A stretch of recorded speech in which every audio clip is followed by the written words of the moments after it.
Mesdames et messieurs, bonjour.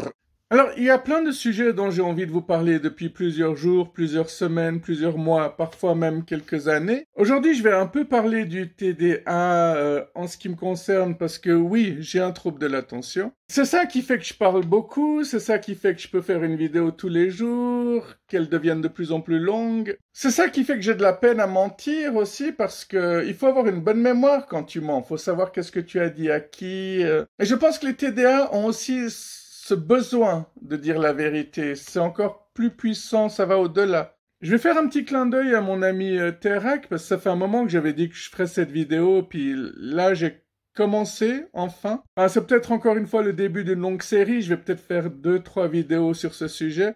Mais pourquoi je le fais maintenant? C'est parce que la semaine passée, mercredi, je suis allé passer toute une matinée à faire des tests assez poussés. Donc j'ai vu une psychologue, je crois, je pense pas qu'elle est psychiatre, une personne spécialisée là-dedans qui m'a fait faire une série de tests qui sont un cauchemar en fait pour les personnes qui ont un trouble de l'attention. Donc on appelle souvent ça le TDAH, trouble de l'attention, sauf que moi j'ai pas vraiment le H, je n'ai pas l'hyperactivité. Enfin, dans ma tête, oui, parce que comme vous le savez, ça s'arrête jamais dans ma tête, hein. Je suis tout le temps en train de créer, de réfléchir.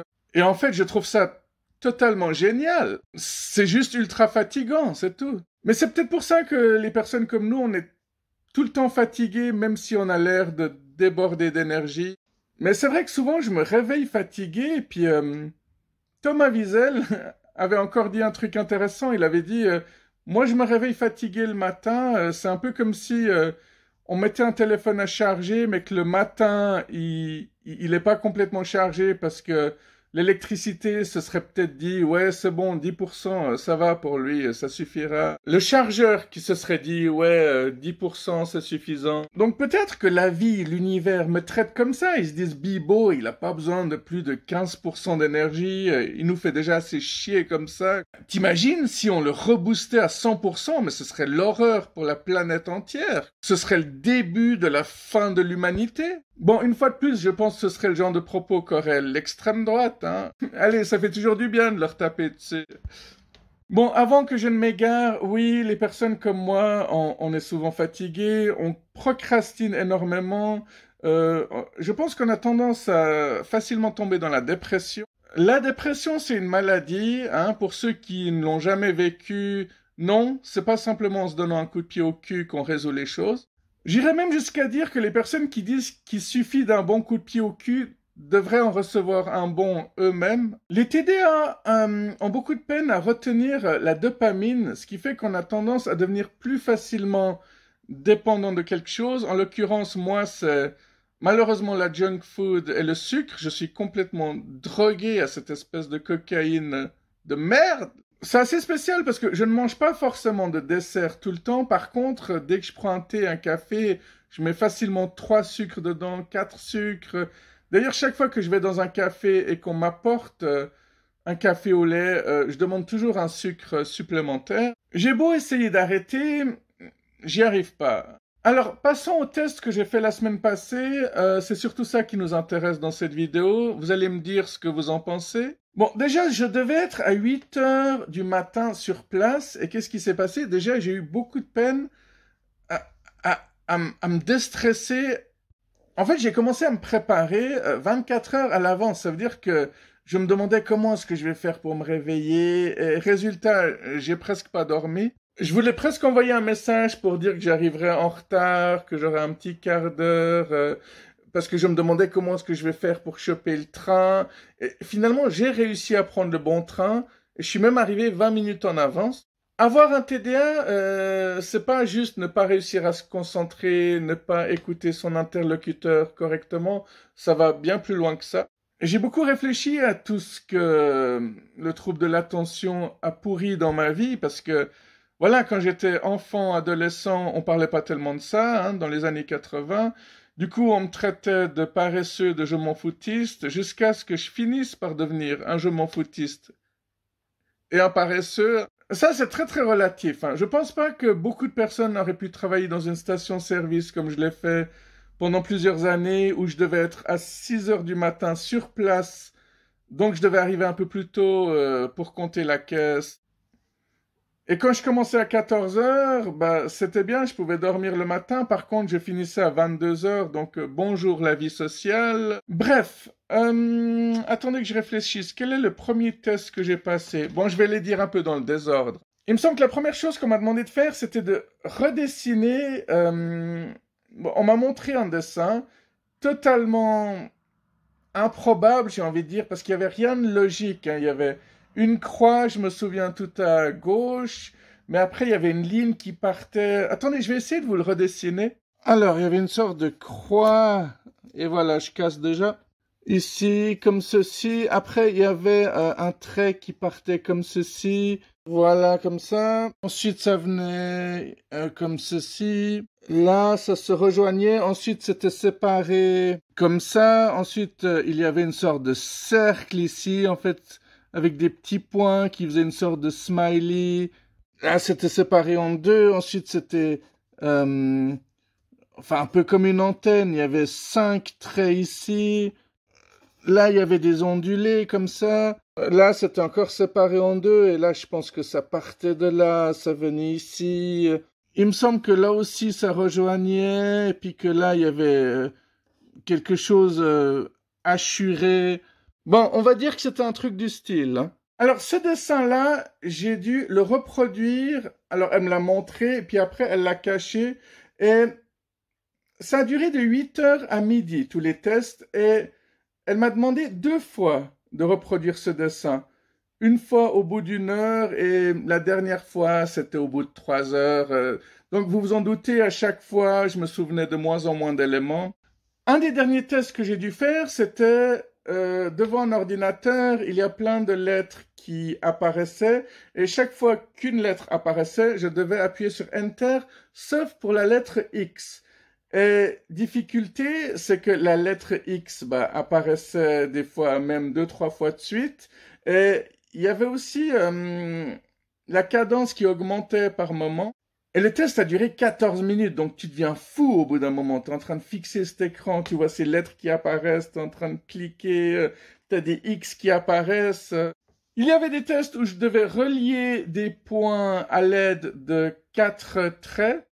Donc, imaginez des points comme ça, et puis imaginez plusieurs cases comme ça, dans lesquelles il y aurait chaque fois les mêmes points. Alors, relier à l'aide de 4 traits, ça peut vouloir dire, bon, 1, 2, 3 et 4. C'était pas obligatoire que les traits fassent une figure fermée. Mais évidemment, on pouvait aussi faire des figures fermées. Le but, c'était qu'à chaque fois, ce soit différent. Vous avez compris? Ça veut dire qu'à chaque fois, je devais juste tirer 4 traits entre les points, que ce soit fermé, pas fermé. Le but, c'était que ce soit complètement différent dans chaque case. Ensuite, ça devenait un peu plus complexe parce qu'il y avait des points et des cercles. Donc, il fallait relier un point au cercle, ensuite à un point, ensuite à un cercle, et pas relier 2 points ou 2 cercles ensemble. Il y a aussi une liste qu'on m'a lue à haute voix dans laquelle il y avait 4 meubles, 4 animaux, 4 légumes, 4 véhicules que je devais retenir. Je me souviens encore du début de la liste parce que durant toute la matinée, on m'a demandé plusieurs fois de ressortir cette liste. Je me souviens très bien des animaux. Il y avait écureuil, vache, girafe et zèbre. Il y avait céleri, épinard, oignon et j'ai oublié le 4e légume. Il y avait armoire, bibliothèque, bureau et j'ai aussi oublié le 4e. Je sais pas si c'est un truc de trouble de l'attention, mais en tout cas, chaque fois que je dois sortir une liste, il me manque toujours quelque chose dans la liste. Tout le temps, tout le temps. Ça veut dire que si je dois vous sortir maintenant les 7 péchés capitaux, il va forcément m'en manquer un. Si je dois vous sortir le nom des 7 nains dans Blanche-Neige, je vais forcément en oublier un ou deux. J'ai dû aussi faire une petite dictée d'une page à 4. Là, je sais pas trop ce que c'était la difficulté. C'était peut-être dans le fait que elle vérifiait combien de fois je lui demandais de répéter. Mais comme j'étais assez concentré, je lui ai presque pas demandé de répéter et je pense que ça pèse dans la balance. Alors ça, c'est vraiment un truc pour les TDA, mais je pense que c'est un cauchemar pour vous aussi parce que même quelqu'un qui a pas de problème, il doit pas adorer faire ce genre de truc. Vous vous souvenez de ce jeu qui montrait des couleurs, là? Ça faisait bip, bip, bip, bip, bip. Oui, je m'explique très très mal, je recommence. Il y avait un jeu circulaire, je ne sais plus du tout comment il s'appelle, mais il y avait 4 couleurs et ça commençait par une couleur qui bipait et puis tu devais appuyer dessus, puis chaque fois ça faisait des combinaisons, puis ça faisait une sorte de musique. Bip, bip, bip, bip, bip, bip, bip. Enfin, vous voyez ce que je veux dire?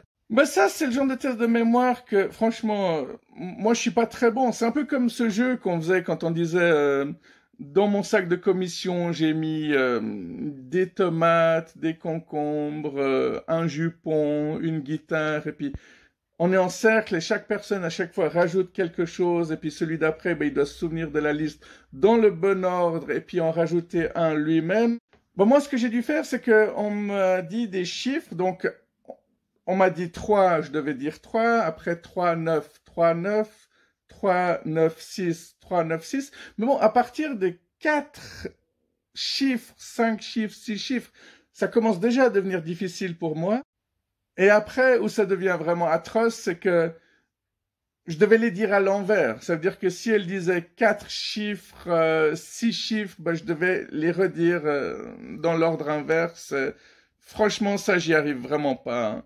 Je pense que les personnes qui ont un trouble de l'attention ne sont pas très bons en calcul mental. Des fois, je vois des gens qui disent « Ah, l'autre jour, j'ai vu une serveuse, elle n'était pas capable de faire 2 têtes, 3 francs 60 fois 3. » Et j'ai souvent envie de leur dire « Mais moi non plus. » Ah, c'est vrai, à chacun son métier, hein. Moi, je suis nul pour plein de trucs, mais je suis bon pour plein d'autres trucs, heureusement. Bon, moi, je suis ni manuel, ni intellectuel, je suis un artiste. Hein? Que ça vous plaise ou non, c'est pas parce que mon art ne plaît pas à quelqu'un que je ne suis pas un artiste. Bordel de merde! Bon, au moins je fais des trucs concrets, c'est pas comme si personne ne voyait ce que je faisais non plus. Il y a un truc que je trouve assez intéressant, la psy que j'ai vue a réfuté ça, mais moi je pense que les tests de QI sont faussés pour les personnes qui ont un TDA parce que nous, on panique face au temps. Donc, du moment qu'on est chronométré, on perd nos moyens. Et je pense que le résultat est faussé.